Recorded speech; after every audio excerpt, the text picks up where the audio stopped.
نہیں، پھر مجھ سے تو نے مانگا الہ العالمین میرے بیٹے کو بچا دے، پھر ایسی درخواست کی انی اعوذک ان تکون من الجاہلین، میں تمہیں رب ہونے کے ناطے یہ نصیحت کرتا ہوں، خبردار دوبارہ ایسی مانگنے کی غلطی کی تو میں تمہیں جاہل بنا دوں گا۔ قرآن کہتا ہے انی اعوذک ان تکون من الجاہلین، میں تمہیں جاہل بنا دوں گا۔ جہالت کا مطلب یہ ہے نبوت نرا علم کا سویرا ہوتا ہے، علم کا اجالا ہوتا ہے، علم کا سمندر ہوتا ہے، علم کا مرکز ہوتا ہے۔ میں تمہیں جاہل بنا دوں گا کہ معنی یہ کہ ساری نبوت کی نعمتیں، یہ ساری نبوت کے یہ تاج اور ساری نبوت کے مقامات اور مرتبے یہ سارے چھین کر کے میں تمہیں جہالت کے کٹہرے میں کھڑا کر دوں گا اگر تو نے پھر مجھ سے مانگا۔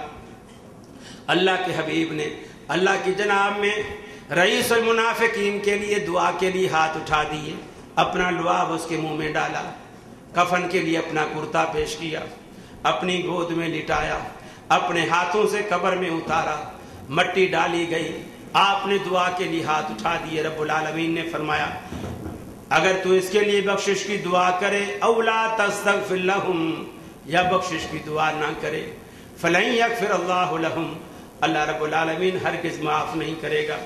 تیرا دعا کرنا بھی برابر، تیرا دعا نہ کرنا بھی برابر، اور خبردار آج کے بعد آج تو نے ایسا کام کر لیا، اس کو لعاب بھی ڈالا، اس کو کرتا بھی دیا، اپنے ہاتھوں سے قبر میں بھی اتارا، اس کا جنازہ بھی پڑھا، روکنے والوں نے بھی روکا، اللہ تبارک و تعالیٰ کے رسول نے فرمایا مجھے اللہ نے نہیں روکا، اس وقت تک نہیں روکا تھا تو اللہ اب روک رہا ہے۔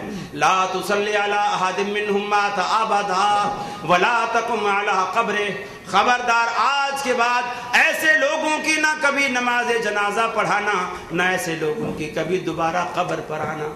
اللہ کے حبیب کو روکا گیا، آپ کی دعا کے لیے اٹھے ہوئے خالی ہاتھ موڑ دیے گئے، آپ کی دعا کو قبول نہیں کیا۔ اللہ بتا رہا ہے میرے پیغمبر میرے سب سے زیادہ پیارے، میرے سب سے زیادہ قریبی ہیں، لیکن ماننے کے لیے میں اپنی مرضی کا مالک ہوں، کسی کا مرتبہ کسی کا مقام مجھے مجبور نہیں کرتا کہ میں اس کی دعا کو مانوں یا نہ مانوں، میں اپنی مرضی کا مالک ہوں۔ اور جب ماننے پہ آئے تو شیطان نے کہا اللہ میری عمر کو لمبا کر دے، میری عمر کو لمبا کر دے۔ اللہ نے کہا جا الی یوم الوقت المعلوم، ایک وقت مقرر تک تجھے مہلت ہے۔ شیطان کی دعا کو اللہ نے قبول کیا اور لمبی عمر درازی عمر عطا کی، اور آج تک شیطان کو باقی رکھا ہوا ہے، اللہ نے باقی رکھا ہے۔ اب جو لوگ کہتے ہیں ہماری سنتا نہیں، ہماری موڑتا نہیں، ہماری مانتا نہیں، اور ان کی ٹالتا نہیں، ان کی موڑتا نہیں، ان کا مطلب یہ ہے کہ نعوذ باللہ من ذالک وہ ان کو جن کو کہتے ہیں کہ ان کی ٹالتا نہیں، نبی کریم صلی اللہ علیہ وسلم نوح علیہ السلام سے بھی ان کو کوئی بڑی ہستی مانتے ہیں، اور جو کہتے ہیں ہماری مانتا نہیں تو وہ کیا شیطان سے بھی اپنے آپ کو زیادہ گیا گزرا سمجھتے ہیں؟ میرے بھائیوں یہ چور دروازے ہیں شیطان نے جو ہمارے لیے ہتھ کنڈے استعمال کر رکھے ہیں، اور یہ سب سے بڑی کمزوری ہے شرک اور بدعت۔ یہ دو دروازے ایسے دروازے ہیں کہ اگر شیطان شرک پر جب کسی بندے کو لگا دے پھر اس کو عمل سے نہیں روکتا، اس لیے کہ شیطان کو پتا ہے کہ اب یہ کچھ بھی مرضی کرتا رہے، کچھ بھی مرضی کرتا رہے، اس کو اس کا صلہ، اس کا ثواب نہیں ملنے کا۔ اللہ رب العالمین اس کو پھر اجر دیتا ہی نہیں، اس لیے پھر شیطان اس کو روکتا ہی نہیں۔ اسی لیے آپ نے دیکھا ہوگا جتنے بھی قبر پرست، جتنے بھی مشرک ہیں وہ اہل توحید سے زیادہ عمل کرتے ہیں، آپ نے دیکھا ہوگا بہت زیادہ۔ ہم بمشکل عشاء کی جو ہے یہ ساتھ رکھتے بھی بمشکل پڑھ پاتے ہیں، ایک 4 فرض پڑھ لیے، 2 سنتیں پڑھ لی، اور ماشاءاللہ ایک وتر پڑھ کے چلے، اور لوگ 17 رکھتے پڑھتے ہیں، 17 رکھتے، عصر کی دیکھ لو، مغرب کی دیکھ لو، پھر کھڑے کھڑے تھک جاتے ہیں، پھر 2 نفل پھر بیٹھ کر پڑھتے ہیں تاکہ کچھ آرام ملے، پھر اسی طرح جمعہ کے بعد کئی طریقے ہیں، پھر اس سے بھی زیادہ۔ محترم بھائی یاسر صاحب بیان کر رہے تھے کہ شک لوگوں کے دلوں میں آ گیا، اور سچی بات ہے۔ اب جیسے دیہات میں ان کا مذہب ہے کہ دیہات میں جمعہ نہیں ہوتا، دیہات میں جمعہ نہیں ہوتا، شہر میں جمعہ۔ اب اہل حدیث دیہات میں جمعہ پڑھنے لگے تو اب وہ لوگ ادھر جانے لگے، یہ تو بڑا سراسر نقصان ہے۔ اب انہوں نے دیہاتوں میں جمعہ شروع کر دیا. اب مذہب اپنا ہے کہ جمعہ نہیں ہوتا. اب اس کے لیے پھر حل یہ نہیں, دیکھو تھکتے نہیں عمل سے, حل یہ نکالا کہ جمعہ تو پڑھ لو, لیکن جمعہ پڑھنے کے بعد پھر احتیاطی ظہر پڑھو, پھر احتیاطی ظہر پڑھو, تاکہ ہو سکتا ہے جمعہ نہ ہوا ہو تو چلو ظہر ہو جائے گی, نہیں ہو سکتا ہے جمعہ نہ ہوا ہو ظہر ہو جائے گی.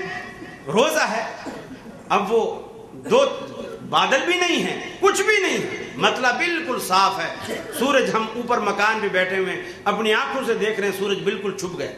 ارے بھائی بھوکا مرتا ہے کیا, سارا دن اتنا برداشت کیا ہے, اتنے گھنٹے 12 گھنٹے, تو 2-3 منٹ نہیں تیرے کو صبر ہوتا؟ اب وہ 2-3 منٹ اور کیوں, احتیاطاً ہو سکتا ہے سورج کھڑا ہو. اللہ کے بندے, مسجد کی گھڑی بتا رہی ہے, میری گھڑی بتا رہی ہے, اخبارات بتا رہے ہیں, کیلنڈر بتا رہے ہیں, ڈائریاں بتا رہی ہیں کہ آج کی تاریخ میں سورج چھپنے کا, محکمہ موسمیات والے بتا رہے ہیں کہ 1-1 سیکنڈ بتا دیا کہ سورج کے غروب آفتاب کا یہ وقت ہے. لیکن کیا ہوتا ہے 2-3 منٹ احتیاط کر لو. یعنی یہ چیز کب پیدا ہوتی ہے؟ جب شک آ. تو میں نے کہا بھائی نکاح بھی دوبارہ کروا لو, ہو سکتا ہے پہلا نہ ہوا. جب ہو سکتا ہے تو ہو سکتا میں کیا کچھ نہیں ہو سکتا, تو سب کچھ ہو سکتا, سب کچھ ہی ہو سکتا. اور نکاح تو ان کے ایسے کچے ہوتے ہیں. بہت پہلے کی بات ہے, عبداللہ بن سبیل حافظہ اللہ پاکستان میں اکثر آتے تھے جب جوانی کا جوبن تھا ان کا, کہیں مساجد کا, مدارس کا افتتاح ہوتا, ماشاءاللہ آتے, اور لوگ بڑی عقیدت سے, اور جماعت اہل حدیث پیچھے ماشاءاللہ بڑی عقیدت سے نماز پڑھتی ہے, تمام فرماتے, مختلف کھلی جگہوں میں, کھلے پارکوں میں. اب وہ لوگ سادہ لوگ بڑے آتے, یار بیت اللہ کا امام ادھر آیا ہے کہ چلو حج کا نہیں تو عمرے کا ثواب تو مل ہی جائے گا. اب وہ پیچھے نماز پڑھ لیتے. اب وہ ان کے مولویوں نے فتوے دیے, نکاح ان کے اتنے کچے ہوتے ہیں, امام کعبہ کے پیچھے نماز پڑھ لی تو نکاح ہو, کہ جن لوگوں نے جی ان کے پیچھے نماز پڑھی ہے وہ نکاح دوبارہ کرا ان کے نہیں, کیونکہ یہ وہابی امام ہے اور ان کے نکاح ٹوٹ. اللہ کے بندے, نماز پڑھنے کا نکاح سے کیا تعلق؟ وہ گھر میں بیٹھی بیوی جس نے کچھ بھی نہیں کیا وہ متعلقہ ہو. درد گدھی کو, داغوں کو مار, قصور کس نے کیا اور سزا کسے دے دے. جیسے حلالہ, یہ بھی اسی طرح ہے. اب طلاق دی خاوند نے, حلالہ نکالو عورت, کبھی اس نے کیا کیا؟ وہ تو بیچاری اس دن سے بیٹھی رو رہی ہے, وہ تو اس دن سے رو رہی ہے جس دن سے تو نے طلاق دی. اب حلالہ بھی اسی کا نکالو. ایک عورت سمجھدار تھی, جب لوگ گئے بھی تیرا نکاح پڑھانا, کیوں؟ بولے حلالہ کرانا. بولے حلالہ یا تو خاوند کا نکالو جس نے طلاق دی ہے, یا پھر مولوی کا نکالو جس نے فتویٰ دی ہے. میرے بھائیو, یہ تو حالت ہے. اور لوگ جب قرآن و سنت کو چھوڑتے ہیں, قرآن و سنت سے رہنمائی نہیں لیتے, پھر یہی حال ہے. میرا خیال ہے میں کافی تجاوز کر گیا اپنے وقت سے بھی.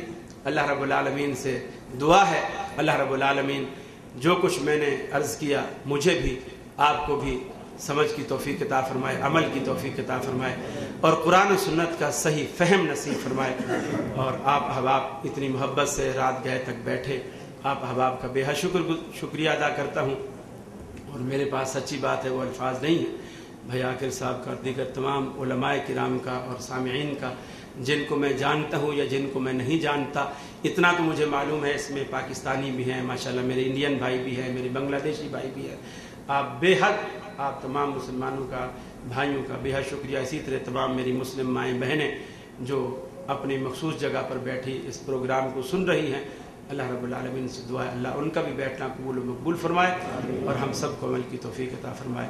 وآخر دعوانا الحمدللہ رب العالمین. السلام علیکم. جزاکم اللہ خیر, احسن الجزاء.